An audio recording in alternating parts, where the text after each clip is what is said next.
C'est l'un des passages les plus courts et les plus terrifiants de la Bible. Moïse, l'homme qui parlait à Dieu face à face, est sur le point d'être tué en pleine nuit. Dieu lui-même. Et l'héroïne qui le sauve est son épouse, Séphora, la femme souvent oubliée de l'Exode. On connaît tous Moïse, le grand leader, celui qui a séparé la mer Rouge et reçu les 10 commandements. Mais juste avant de commencer sa mission pour libérer Israël, un événement étrange et violent a eu lieu. La Bible nous dit dans le livre de l'Exode, au chapitre 4, que Moïse voyageait avec sa femme Séphora et leurs enfants pour retourner en Égypte. Ils s'arrêtent pour la nuit dans une auberge. C'est là que le récit devient glaçant. L'Éternel le rencontra et chercha à le faire mourir. Imaginez la scène. Moïse, l'élu de Dieu, est soudainement la cible d'une colère divine mortelle. Pourquoi ?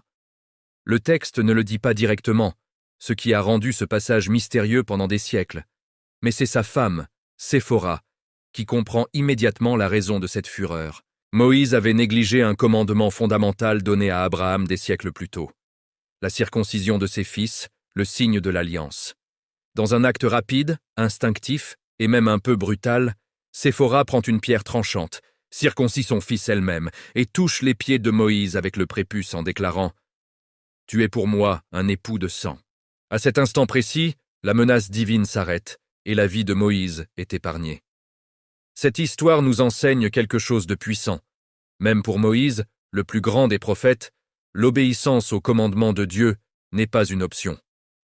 Avant de pouvoir libérer tout un peuple, il devait d'abord mettre de l'ordre dans sa propre maison et respecter l'alliance dans les moindres détails. Séphora, par sa réactivité et sa compréhension spirituelle, ne sauve pas seulement son mari, mais elle assure aussi le début de la plus grande mission de libération de l'histoire. C'est la preuve que parfois, les héros les plus importants sont ceux qui agissent dans l'ombre. J'espère que ce récit vous a apporté un nouvel éclairage. Si vous avez apprécié ce voyage au cœur des textes anciens, n'oubliez pas de vous abonner à la chaîne Le Carnet de l'Essentiel pour ne rien manquer de nos prochaines explorations. Merci et à très bientôt.